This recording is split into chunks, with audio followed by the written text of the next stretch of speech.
Hello and welcome. Butter Money Coffee bag is back. Sorry for the whole blah, blah. So today was a very interesting day. I have sold two of my cameras, three of my lenses, one microphone, three tripods, and one light, one card, and one battery for almost $2,000. I did lose about $300 on this deal from what the price is new for each and every item. And I want to talk about the fact that how you can really sell things for more.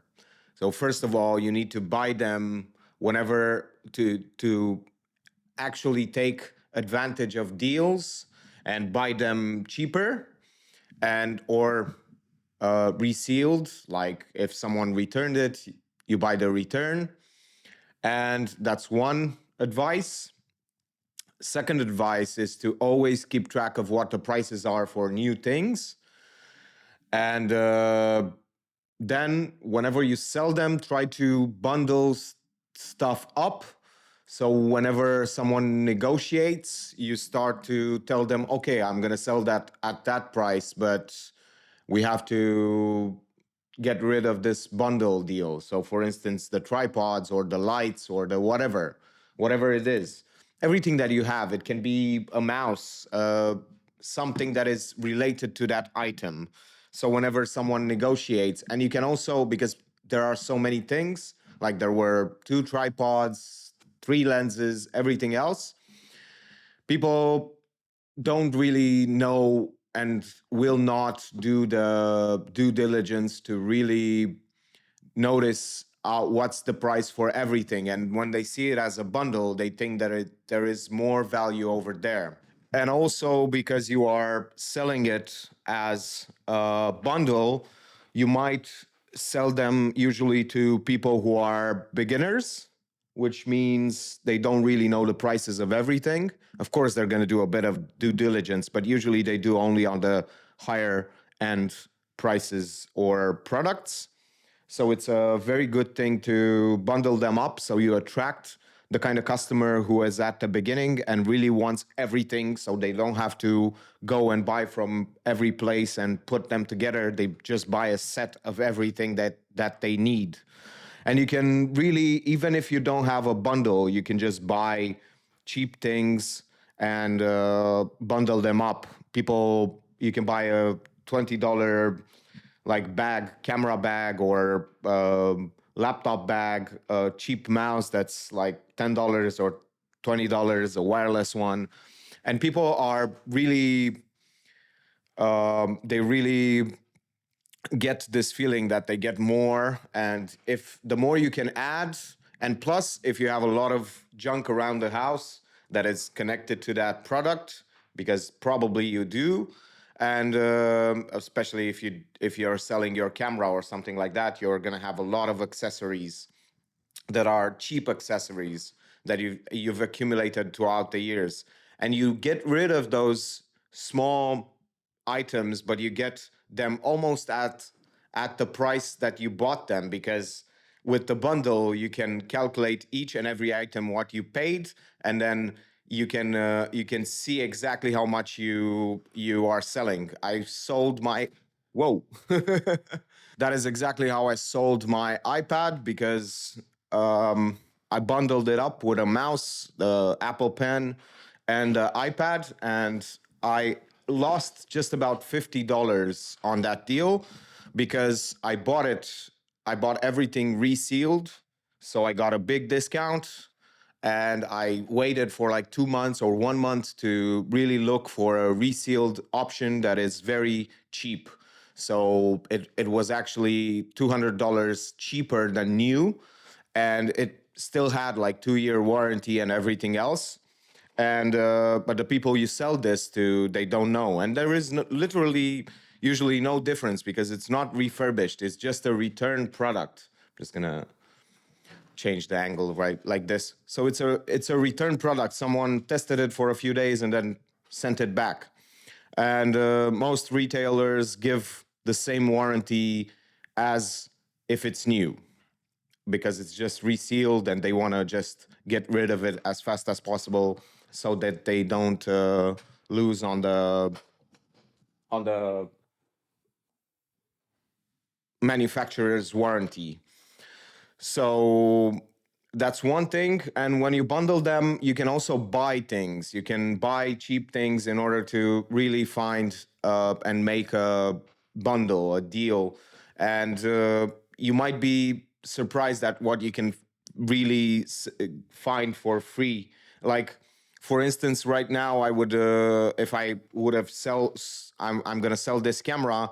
I have another battery as a bonus. I have a cheap tripod that's like $11 and another camera bag. So and a very, very old light that is like used and nobody would buy it otherwise. But people really like the bundle because they feel like there is more value. And not only that, but you get rid of all the things that you would not be able to sell otherwise. So that's a very smart thing to do whenever you have accumulated a lot of stuff that will not sell and has literally almost no retail, no more selling value. I think that's just quite smart to do. And whenever people negotiate, of course, you go down in price, but you also take something out and you tell them, like, look, you cannot get anything for free. We have to take something out. If that's the amount of money you have, okay, but we get this out. And then they change, the whole conversation changes. They're still gonna want a discount. Everyone wants a discount. But well, not everybody. Some people just want to buy the whole thing and they don't negotiate. I'm the kind of person like that because I look for the right price even when I buy used, and I don't negotiate only on things that don't have a high selling probability for a high price. I negotiate, but things that really hold their value, I do not negotiate that much because if someone really put the price, I actually tell them, like, look, I know that's the right price. I'm not going to negotiate. Let's meet up. If the product is as you described it, I'm going to buy it instantly. So, and they really appreciate that. They really do enjoy. And sometimes you get a connection, you get to network with that person. Even when I sold my iPad, I also uh, actually, because when you talk to people, usually when you sell high-end things, there are people who want to work and do creative stuff with those things and put them to work, especially cameras and stuff like that. So you get to network with them. They already have money because they're buying your stuff. And it also shows them that you're not really there to scam them or anything.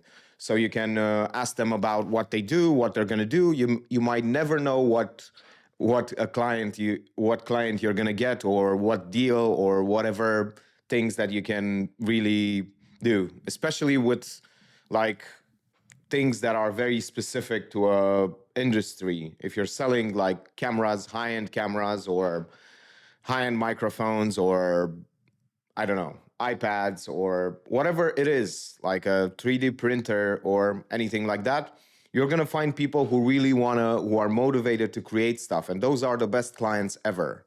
They are always looking to do stuff, and also maybe you can hire them. Doesn't matter which way it goes. So the whole I dropped the external battery, but it's fine. I can already notice, since this is all about feelings, I feel very happy. This guy really negotiated, but I only had posted one camera and one lens, and it ended up and with the bundle with the tripods and stuff. And then I bundled them up. I told him, look, I have this and this and this to sell, but I didn't post them yet. And he was like, oh, yes, I want to buy another one. And I was like, okay. And then I got the money faster because I didn't have to photograph everything and bundle them up and write a nice description. Also, you need to really make them feel something when you're writing a description. Like, for instance, you need to think about the customer, just small things. Like, I sold the iPad, another iPad a few years ago, 2017 model. And I wrote in the description that this is perfect for like Zoom school meetings and like doing school from home and stuff like that. And you can really some kid would really benefit from this. So I wrote something like that. And actually, because I wrote that, father bought the iPad for her daughter, for his daughter, to do exactly for school and to learn how to draw and stuff like that. And because it was a bundle with the Apple Pencil, he was really happy. And then always clean your stuff before you sell it. Clean it so thoroughly and make it super nice and pristine so it doesn't have dust, it doesn't have anything. Because the way it looks when you're opening, if it looks new, people are going to assume that you took very good care of things. Also, you should be taking good care of things. Not like I dropped a. Hopefully, I'm not going to drop the camera. But one of those cameras that I sold was dropped, but it doesn't matter because nothing happened to it. So, yeah, I feel amazing. I need to go and learn how to tattoo and buy a microphone because this one has wires, and you saw what happens if it has wires. I drop things on the floor because the wires drag on the table and drop things. I almost dropped a mouse, which is an expensive mouse. So, yeah, the battery is not that expensive. So, I'm excited to learn how to tattoo and see if I like it. That's the whole decision. I need to decide if I like it or not. I'm probably going to sell the laptop as well, the MacBook. A friend of mine, I told him I'm selling everything, and then he was like, "Oh, I want your laptop. It's a good laptop. I want a MacBook." So yeah, probably gonna sell that. And I've already bundled it with a mouse and a bag, a leather bag, specially made for the MacBook. And also, I think I gave him and a charger, a fast charger that it's very small and expensive, but because I it was $30 GAN GAN charger, which is this small, like it's almost like an iPhone charger. Well, a bit bigger than an iPhone charger, but it's like 2.5 times smaller than the MacBook charger, and it has the same output. So it's an amazing product. It was $30, and I bought it for $9 new because company couldn't sell them because they were selling other stuff, and they thought they could sell these chargers, but no one would buy them. So certain retailers do this whenever they see that something doesn't sell, they just do sell them at a loss. Hello and welcome to a wireless free zone. I have a new microphone. This is the smiley face microphone. It's called the Lark M2, made by Holy Land. Holy Land, actually. Very nice name. I love it. And I feel so free. I now have the freedom to move around, to do whatever I want without any wires, without needing to be plugged in the MacBook with the microphone and in the camera, two wires going for the big Shure MV7. It's a good microphone. It's built like a tank, but I think for what I need, it's much better to have a wireless one. So I have sold two of my cameras, three of my lenses, and one tripod, one light, and it's amazing. It's absolutely amazing to sell everything and to know that I can still create a lot of things by just moving the camera around. It seems like I have multiple cameras, multiple angles, and it's just giving me a lot of creative freedom. I think I need to bump up the ISO just about here. Yeah.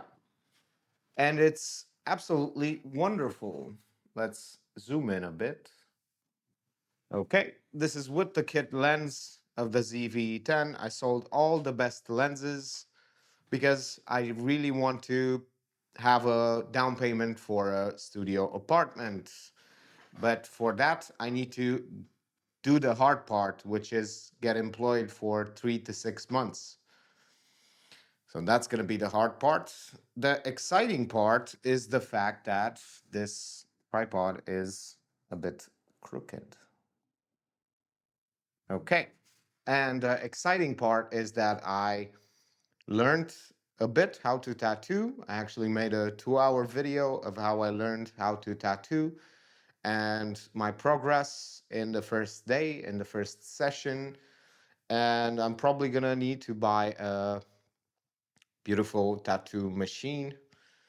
Let's see how that goes. And I'm gonna film everything that I learn, and I'm gonna film everything that I do in the this beautiful journey of tattooing. It is a beautiful experience. It's a different type of thing. I know how to draw, I know how to paint, and now I'm learning how to do tattoos. You might be thinking that I'm gonna get tattoos as well. I am not. I don't like tattoos on myself. I do like them on other people. So I don't think it's weird to not have a tattoo if you are a tattoo artist. It's all about the thing that you are doing. If you like and enjoy what you are doing, it doesn't matter if you wear it on yourself. I'm feeling quite good in the sense that I have a lot of energy. It's quite late. It's actually one of the those days where I work quite late. I am tired. I need to do 1 more hour of meditation, and I need to edit some videos as well because I don't have enough space on my cards. I sold one of the cards, the one that was almost empty that I was using every single day, but now I have to really focus on editing so that I can really take advantage of the space on the card. I'm already feeling a bit of the missing some of the having more than one camera because I can edit off of I would be able to edit off of one camera, so had it has a bit of a like downside to it, but I did get a good price on all of the gear that I sold because I bundled them up with all the junk that I wasn't using anymore. So it seemed like the price was way better than just if I sold the each individual part. I talked in the first part of this video about that, but it's amazing to see that it is really giving a lot of fruit, this technique, this way of selling things. I was also thinking that the tattooing practice will do very good on YouTube because no one does that. No one just posts every day about how they are progressing in tattooing. So it's going to be an amazing journey to see if the content really goes very well. I'm going to also probably have the sound of the machine just as a background noise. That's going to be amazing, and put on some music as well. So that's going to be fun. I'm gonna need to actually listen to some more podcasts and stuff while I work. I think it's gonna be a lot of fun to really focus on this part of the journey because I really feel like I used to listen to a lot of podcasts and a lot of videos and a lot of things when I was painting, and I really went into this focus mode, into this flow state very easily because I didn't have to really think about what I was painting. I knew exactly what to do. I just had to put myself to do it. So I feel amazing. I need to edit and sleep. I'm quite tired, and yeah, I still have things to do today, even though it's 3 in the morning. Thank you for watching, and see you in the next one.